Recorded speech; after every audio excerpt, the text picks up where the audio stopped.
पहले हम discharging of capacitor through inductance के, तो इंडक्टेंस आपको देख रहे हो यहाँ पर इंडक्टेंस है जो कि L बना हुआ है, कैपेसिटर C लगा हुआ है।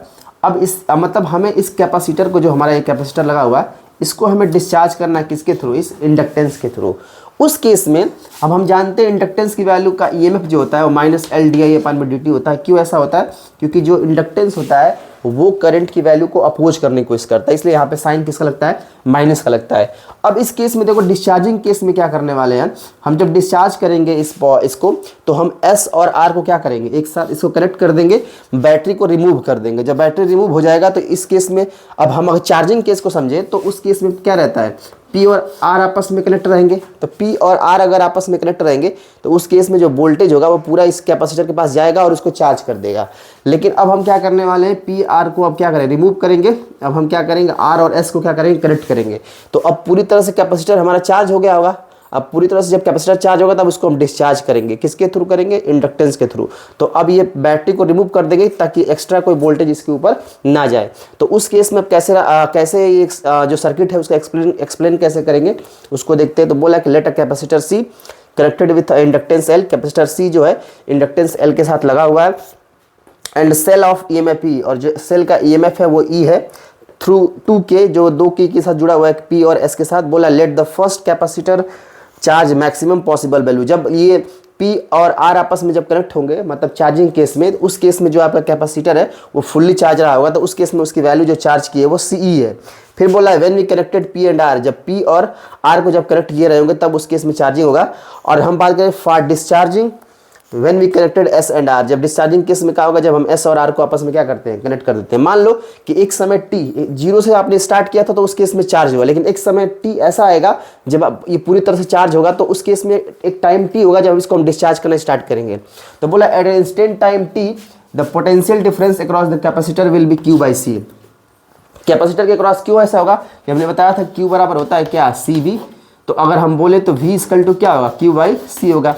तो वोल्टेज जो होगा कैपेसिटर के क्रॉस वो कितना होगा, C/V और Q/C होगा। तो वही लिखा है कि the difference across the capacitor will be Q/C and induce EMF in the inductance will be. Induce EMF जो मैंने बताया था अभी कि जो इंडक्टेंस होता है वो करंट की वैल्यू को क्या करता है, अपोज करने की कोशिश करता है, इसलिए इंडक्टेंस की वैल्यू जो होगी माइनस LdI में कितना होगा, dt होगा। Hence the difference of the EMF circuit, देखो दोनों की वजह से, क्योंकि आप कैपेसिटर पूरी तरह से चार्ज है जो कि Q/C है, और इसमें ये वैल्यू इसी के थ्रू हमें इसको क्या करना है, डिस्चार्ज करना है, तो इसी में से इसको क्या करेंगे, सब्ट्रैक्ट कर देंगे।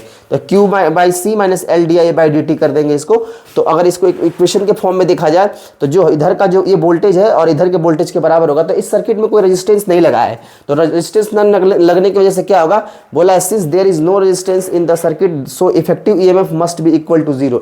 तो जो EMF हमारा पहले है वो 0 के बराबर होगा। इसका मतलब उस केस में जो पोटेंशियल डिफरेंस आया इसके अक्रॉस और इसके अक्रॉस, उसको हमने सेपरेट किया, तो Q/C minus LdI/dt is equal to क्या हो गया, 0। This is the equation number 1 हो गया। अब नेक्स्ट पार्ट देखते हैं इसका।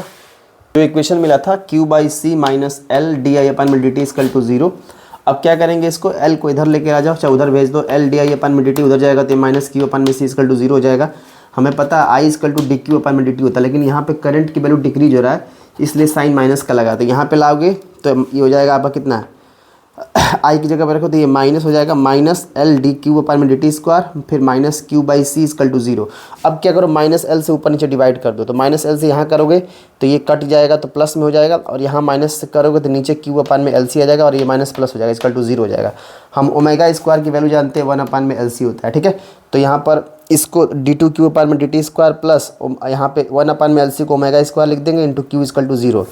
अब बोलेंगे इसका ना एक जनरल सोल्यूशन लेते हैं, क्योंकि ये सिंपल हार्मोनिक मोशन का इक्वेशन की तरह है। तो let the solution of this equation, तो Q बराबर AE अल्फा के पास AE अल्फा t लेंगे, जहाँ पर A और अल्फा क्या है, एक आर्बिट्री कांस्टेंट है। अब क्या करेंगे, इसी इक्वेशन को टाइम के रिस्पेक्ट में डिफरेंशिएट कर दो। dQ/dt होगा तो क्या होगा, dQ/dt होगा यहाँ से, तो यहाँ से अल्फा बाहर आ जाएगा, तो अल्फा AE की पावर अल्फा t हो जाएगा। फिर एक बार और डिफरेंशिएट करोगे तो फिर से अल्फा आएगा, तो A अल्फा स्क्वायर E की पावर अल्फा t हो जाएगा। अब क्या करो, इस equation put this equation in 2, जो हमारा इक्वेशन नंबर 2 है ये वाला, ठीक है ना। तो इन दोनों इक्वेशन को, मतलब 4 को और 5th को इक्वेशन 2 में पुट कर दो। तो d2Q/dt square plus omega square Q है, तो d2Q/dt स्क्वायर की वैल्यू क्या है, ये A अल्फा स्क्वायर E की power alpha t plus omega square, और फिर आपके पास क्या है, इसकी वैल्यू कहाँ गई, ये क्यू की वैल्यू क्या, क्यू की वैल्यू ऑलरेडी आपके पास पहले से ए ई की पावर अल्फा टी, तो वो हो जाएगा ए ई की पावर अल्फा टी, तो हो जाएगा यहाँ से ए अल्फा स्क्वायर ई की पावर अल्फा टी, इसकी वैल्यू हो गई ओमेगा स्क्वायर, और क्यू की वैल्यू क्या हो गई यहाँ से, ये आपकी ए ई की अल्फा टी हो जाएगा, ए ई की पावर अल्फा टी। ठीक है, अब ए ई की पावर अल्फा टी दोनों में कॉमन है, ए ई की पावर अल्फा टी, ए ई की पावर अल्फा टी, तो दोनों में से कॉमन निकालिए, ए ई की पावर अल्फा टी बच जाएगा alpha square plus omega square के बजाय, ये कॉम्प्लेक्स है, जीरो हो नहीं सकता है एक्सपोनेंशियल टर्म में, तो जीरो ये होगा अल्फा स्क्वायर बराबर माइनस ओमेगा स्क्वायर, और माइनस अंडर रूट में जाएगा तो हम जानते हैं कि आई स्क्वायर की वैल्यू होती है -1, तो इसीलिए अब आई बाहर आ जाएगा अंडर में। ठीक है, तो आई बाहर आ जाएगा तो अल्फा बराबर हो जाएगा प्लस माइनस आईटा ओमेगा हो गया। अब बोलेंगे here it is two solution, क्योंकि दो वैल्यू आई, एक प्लस आया एक माइनस आया, इसलिए जो हमारा इक्वेशन नंबर ये क्या बोलते हैं इसको, आपका इक्वेशन नंबर 2 है, सॉरी इक्वेशन नंबर 3 है, क्यू बराबर ए की पावर अल्फा टी, तो इसके दो सॉल्यूशंस मिलेंगे, तो इसको ऐसे लिखेंगे, क्यू बराबर a1 ई की पावर आईटा ओमेगा टी, एक बार प्लस लेंगे, एक बार a2 ई की power minus eta omega T, तो इस बोला a1 a2 be the arbitrary constant हो जाएगा यहाँ से, अगर टाइम t की वैल्यू 0 कर लो और q की वैल्यू q0 कर लो इस इक्वेशन में, तो t की वैल्यू 0 होते e की पावर 0 हो जाएगा, यहाँ e की पावर भी 0 हो जाएगा, तो इसकी वैल्यू हो जाएगी 1, तो यहाँ पर q की वैल्यू q0 लेना है, तो यहाँ पर q0 equal to a1 plus a2 हो जाएगा, इक्वेशन नंबर बन गया ये। फिर इसको डिफरेंशिएट करो इसी इक्वेशन को टाइम के रिस्पेक्ट में, डी क्यू पर में dt होगा टाइम के रिस्पेक्ट में, तो आईटा ओमेगा आ जाएगा बाहर, फिर सेम वैल्यू उतर जाएगी, फिर यहाँ से माइनस आईटा ओमेगा आ जाएगा, बाकी सेम वैल्यू उतर जाएगी। अब उस केस में क्या करना है, टाइम टी की वैल्यू को 0 करो और करंट की वैल्यू को भी 0 करो, डिस्चार्जिंग होने वाला है, तो उस केस में यहाँ पर देखो सिर्फ आईटा ओमेगा बचेगा, a1 बचेगा, और यहाँ माइनस आईटा ओमेगा a2 बच जाएगा, तो इसका मतलब यहाँ से eta omega a1 minus eta omega a2 equal to 0। अब देखो इसमें से क्या है कि दोनों केस में आईटा ओमेगा क्या है, कॉन्स्टेंट है, तो बाहर निकल जाएंगे इसमें से आईटा ओमेगा, तो उस केस में a1 माइनस a2, इसको ये 0 होगा नहीं आईटा ओमेगा वाला, तो 0 कौन होगा, a1 माइनस a2 होगा। ठीक है, तो इसलिए a1 बराबर यहाँ से क्या मिल जाएगा, हमें a2 मिल जाएगा। अब करना क्या है, तो a1 बराबर अगर a2 हो गया तो इसमें रख दो, तो 2a1 बराबर q0 होगा, तो a1 बराबर q0/2 आएगा, इसका मतलब a2 बराबर भी क्या होगा, q0/2 होगा, तो a1 a2 को उठा के इसमें रख दो, तो q बराबर तुमको आ जाएगा q0/2, क्योंकि a1 की जगह q0/2 और a2 की जगह भी कितना आ जाएगा q0/2।